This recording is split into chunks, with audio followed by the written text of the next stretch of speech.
During World War II, the men of Bomber Command played a vital role in securing victory in Europe. But as we're about to find out, it wasn't just bombs that were dropped from their planes. 90-year-old Bill Stoneman is turning back the clock to remember his time in Bomber Command, where he served in a very special squadron.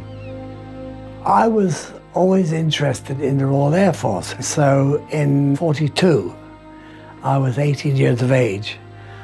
I made inquiries about joining the Royal Air Force. Just a few months later, he was accepted as a member of aircrew and was eager to serve straight away. I sat in front of a squadron leader. I said, but when will I go? When do I go for training? Oh, he said, it'll be at 6 to 7 months. So I said, but I want to go now. Well, he said, the only way you can go now is by becoming a gunner, a rear gunner, an air gunner. I said, that's for me. He said, are you sure? I said, yes, that's what I want to be. Bill's job as rear gunner was to protect the plane from enemy fire. A dangerous job that came with an appallingly short life expectancy, as little as 2 weeks. I was told by everyone, they're going to be a rear gunner. Are you mad? I suppose youth being on your side, you feel a little bit, it can happen to me.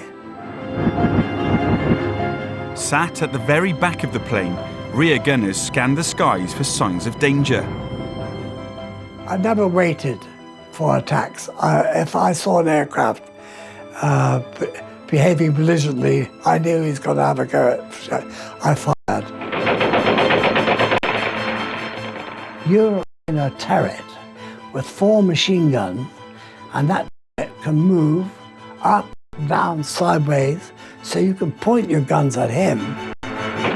So you've got machine guns firing 1,150 rounds a minute at this oncoming fighter aircraft. Bill's skill helped him survive many missions. I got the name of being lucky, a bit of a lucky character to fly with. Soon after joining Bomber Command, he was selected for covert operations. They said, you're going to a special duty squadron. We didn't know. I had no clue what they're talking about. This airfield held one of the biggest secrets of the war, for it was from here that hundreds of agents and supplies by the ton were delivered by air to occupied Europe. Bill was to serve in 138 Squadron, one of 2 special duty squadrons in Bomber Command. Their orders would come from a top-secret government agency, the Special Operations Executive. The Special Duty Squadron was based at a place called Tensford in Bedfordshire. It had Halifax bomber aircraft, but instead of bombs, this was dropping supplies and agents. These are trained saboteurs into occupied territories, including Germany. The squadron I flew on was nicknamed and was known throughout the air as the Moon Squadron.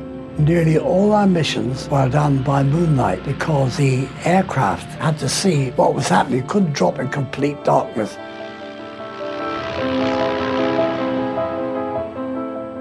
Bill and his comrades had an extremely dangerous role. To help them drop their secret cargo, they needed specially modified aircraft.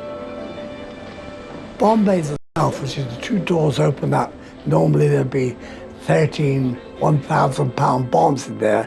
They'd have, say, 12 or 13 canisters filled with what the agents would use for the sabotage. The canisters, they were loaded with explosives, pistols, ammunition, clothing, everything you can think of, compasses, you know, even aspirin, you know, everything that a person would need. One particular piece of cargo was more unusual than most. We carried pigeons. Now these pigeons were in little bake-like containers with a little bottle of water, some seed, and this little canister had a parachute. There was also some rice paper with a questionnaire and a stub of pencil. The dispatcher would release these pigeons who float down to earth on these parachutes. with the idea they're being found by anyone. Hoping the pigeons wouldn't fall into enemy hands, locals in the area would fill out the questionnaires. Then they'd release the birds to carry the messages back to Britain. They came back with the most interesting information. We weren't privy to it, of course. Bill's secret missions took him many miles from home, dropping agents and supplies into occupied territories.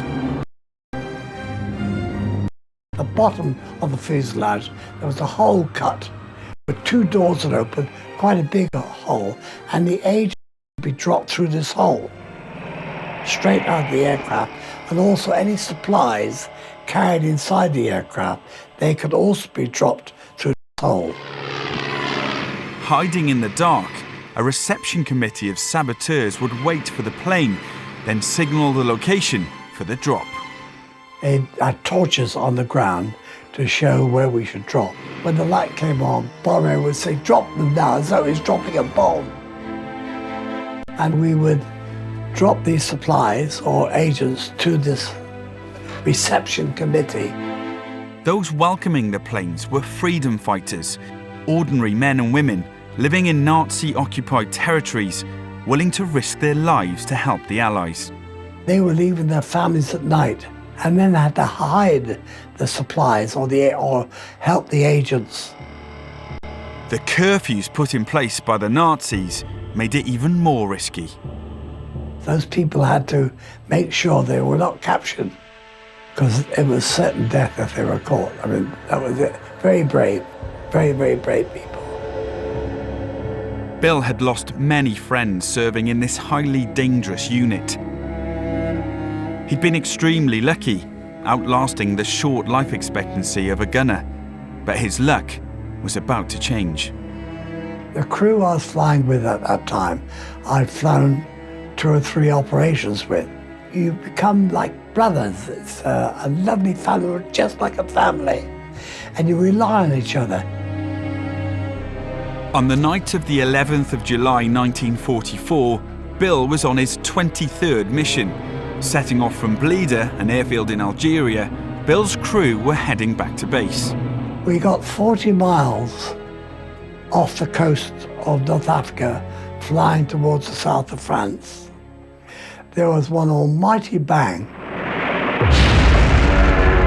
The surprise was immediate. It was just bang, fire. There was nothing they could do. Their aircraft was now hurtling towards the sea. We're all huddled together, just praying that the pilot did a good job and managed to make it.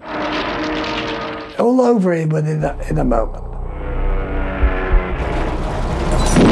Extra fuel tanks on board burst on impact. Now, in the Mediterranean Sea, the crew were trapped. The place was filled with water and a terrible stench of 100-octane fuel.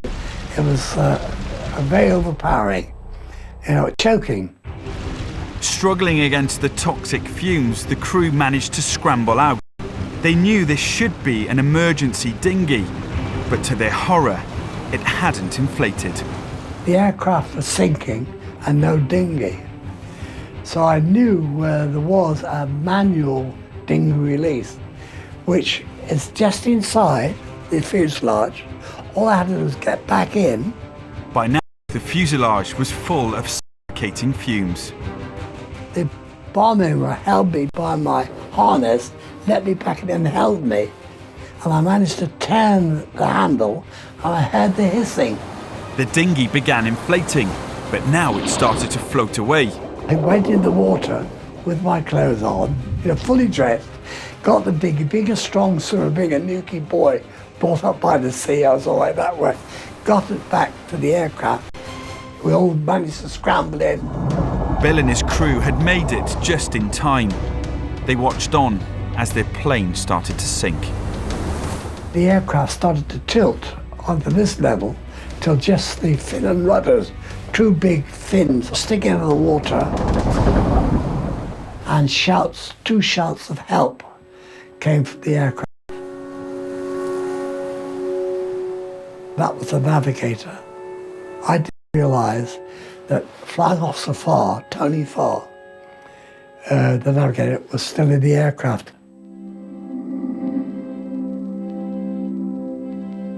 I can't really explain how it hurt, because knowing a man so well and flying with him and putting your trust in him, and then to hear those plaintiff, those cries for help, and you can't do anything about it. I heard those shouts for a long time, I can tell you.